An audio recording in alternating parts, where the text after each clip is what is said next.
Hey there, folks. Welcome to another week of the People Stack podcast.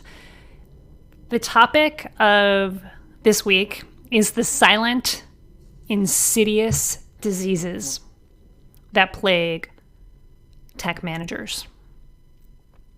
Today, I'm going to talk about the what. What do I mean? And also, we're going to talk about how you can cure yourself of if you feel like you are suffering, if you're going through the pain of any of these diseases that I'm about to describe. And then on the next episode on Wednesday, we'll dive even deeper into that, around the meaning of it, and why these diseases are so insidious, and they can be even trickier to cure and even trickier to diagnose to begin with. We'll kind of dive deeper. But for today, I'm just going to talk about what I mean by silent, insidious diseases and give some specific examples.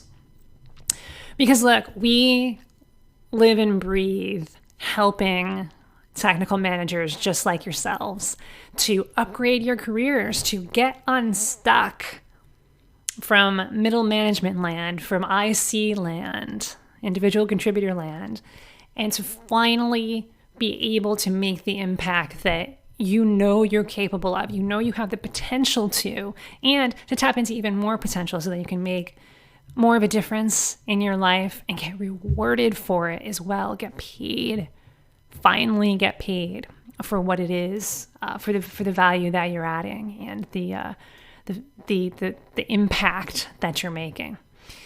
And because we live and breathe this, we have a very specific insights into the hearts and minds of technical managers. And what's interesting is that, I collaborate with a lot of other coaches as part of my professional development as a coach and as a business owner.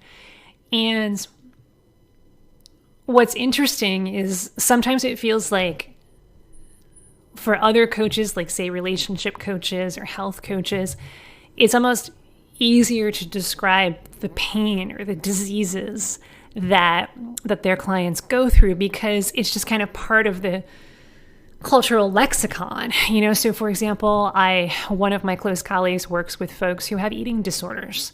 So she's a health coach who particularly specializes in helping women overcome eating disorders. And so that's just, I don't have to even say anything more. Like when I say eating disorder, people know, at least at a surface level, right? You may not know the depths of the pain, but at least at the surface level, you know what that is to have that disease, to have that eating disorder. Or, for example, I collaborate with relationship coaches who want to repair a severed marriage, to repair a broken marriage. And the disease there is it's a broken heart.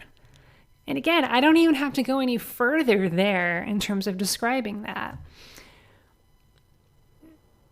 But it's harder to describe the pain and the disease and the suffering that you as tech managers go through because it's not necessarily part of the cultural lexicon. We don't talk about it. And it's very specific to our niche because it's specific to the kind of work that you do and the kind of accomplishments that you want to get out of it. And so what do I mean by silent and insidious? Well, first of all, I mean silent because we don't talk about it. You don't talk about it, either because you don't want to. And I get that, trust me. You don't want to talk about this stuff. Nobody wants to talk about this stuff, but it's important to get to the truth of it. But it's also silent because, we don't know how to describe it. It's very hard to describe it, but we can. We can because we help you. In order to help you, we need to be able to describe it. And it's insidious. It's insidious. It's this slow, gradual pain.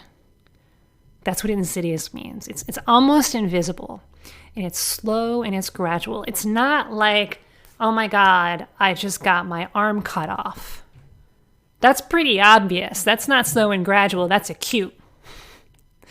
But it's almost like this chronic, it's like this death by 1,000 paper cuts. It's one of the reasons why people don't talk about this a lot, especially like as a disease or as a form of suffering, because who's going to complain about a paper cut? Nobody wants to complain or say anything or I need help with this paper cut. Because that's the way that you experience it on a day-to-day basis, it may feel harder to ask for help versus somebody who has an eating disorder. Like they may not even need help, even though the symptoms and what they're going through on a day-to-day basis are much more drastic. But even they don't ask for help. And you get a paper cut, whatever, I'm fine. I'm okay, I'm coping. So that's one way, by the way. What are these, what do these diseases feel like? Can we start putting some language around it? And it's not just one disease either. Like everybody has their own brand of suffering. I mean, that's true for everybody. It's true for all humans. But in terms of you as a technical manager, as a technical leader, or somebody who wants to be that, it's very unique to your own circumstances, your own identity, your own beliefs. But there's 4 diseases, 4 forms of suffering that we have noticed the most among our clients, among our prospective clients. One of them is that every day work feels like death by 1,000 paper cuts. It's not the one paper cut, it's not the 2, but when you stack them on top of each other, day after day after day, year after year, that's like the definition of Insidious. If it was just one day that you had to go into work and deal with a boss who doesn't understand you, deal with a team who doesn't listen to you, deal with colleagues who just seem to be speaking a completely different language, and not being recognized, and deal with useless meetings, deal with politics, deal with difficult personalities. If it was just one day, or even 2, or even 3, you can deal with it. You can deal with it. But it's like 1,000 times. That's what stacks. That's the pain of that. That's the weight that you're feeling. So that's number 1 that we see a lot, is work feels like death by 1,000 paper cuts. The second one is, are you secretly terrified that you'll vanish into irrelevance? Some of our clients describe this as feeling almost invisible, or fear. It's almost it's a future-based fear.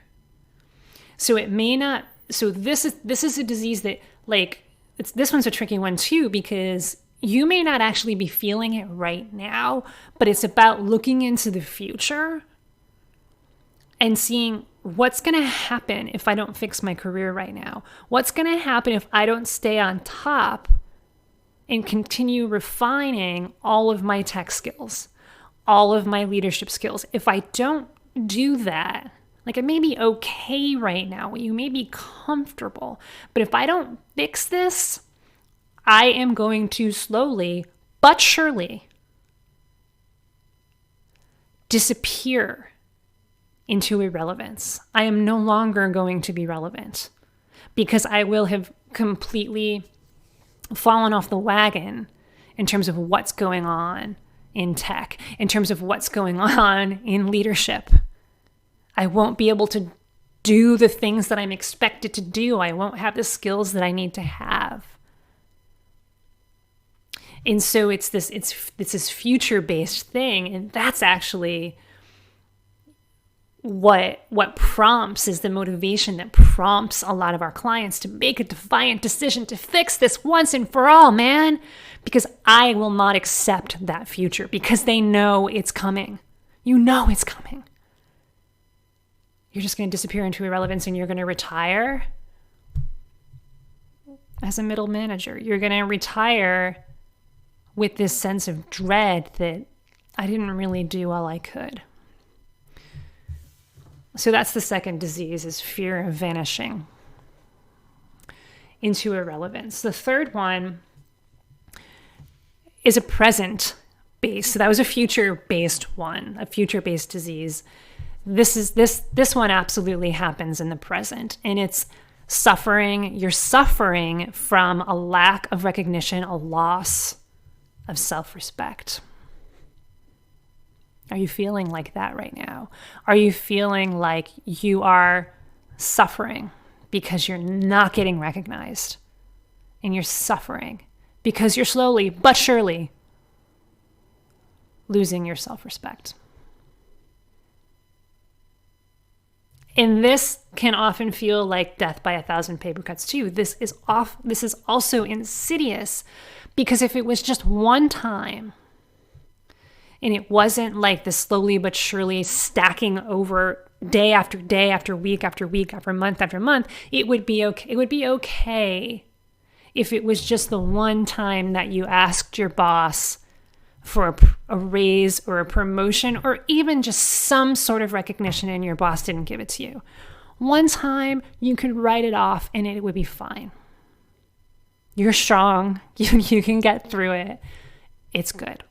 But it's over and over again. The fact that you've been having ongoing conversations with your boss, with senior leadership, with whoever else the decision makers might be, and they have not given you that recognition. They have not awarded you with the promotion, with the raise, with those more challenging projects, those broader scope projects, those more strategic initiative projects that you want to be on. But every single time, it's a different version of no, but every single time it's no. The no can come in different forms. They may straight out say, no, we can't do that. We can't give you the promotion. But it may be, okay, great. Here's what you need to work on in order to show us that you deserve that. And we'll talk next performance review time. So you do all the things that they said to do in order to earn it. And then come next performance review time, they still say, oh, you've been doing a great job on this, but there's still some more work to do. You're still an 8 out of a 10. We want to see a 10 out of 10 in order to earn that promotion. Keep at it though. You're doing great work. Or sometimes you want the promotion. Like that, and that's a no, by the way. That's no. You're not getting the promotion. But they're hiding it inside. They're hiding within the performance review process. Or sometimes it's kind of like they try to make you feel good. They're like, no, we don't want you to be promoted to VP. You're too great as a manager. We need you as a manager. You're awesome as a manager, as a frontline manager. We need you there. You're doing an awesome job. You've done an awesome job with X, Y, and Z. We don't need you as a VP. That's not what's going to serve you the best. That's not what's going to serve us the best. Come on, go team, go. Stay a manager. This is what we need. When you want to level up and they're not recognizing that you want to level up. And because it's day after day of this lack of recognition, both in big ways and small ways, it's happening every single day, you're slowly losing your self-respect as well. Because you're questioning yourself, like, am I really worth it? Like, do I have what it takes to be a VP, to move into a director position, to get a raise, to command a 200K salary or even more, to earn a 15%, 20%, 30% raise? Do I have enough to really expand the scope of what I do? Am I good enough to move out of the tech and into management? Do I have what it takes? And you start to lose your self-respect because you thought you did. You thought you had it. You have what it takes, but you're not getting recognized. So what's going on here? That's another form.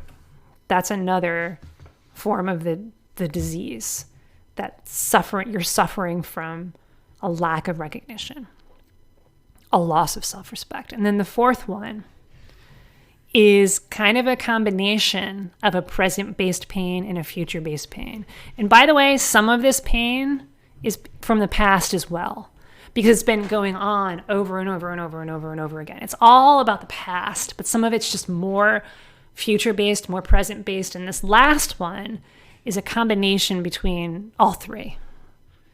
It's past, present, future, all rolled up into one. Are you worried that you're settling for a comfortable, tolerable, unfulfilling existence? Because you look in the past and you see, okay, here's what I've accomplished. And it's been okay, and I'm mostly proud of it. Maybe I could have done a little bit more. But I've made some mistakes and I want to learn from them. But what's going on right now, I'm supposed to be, like what I had planned for myself in terms of my career, in terms of my life, I wanted to be further ahead.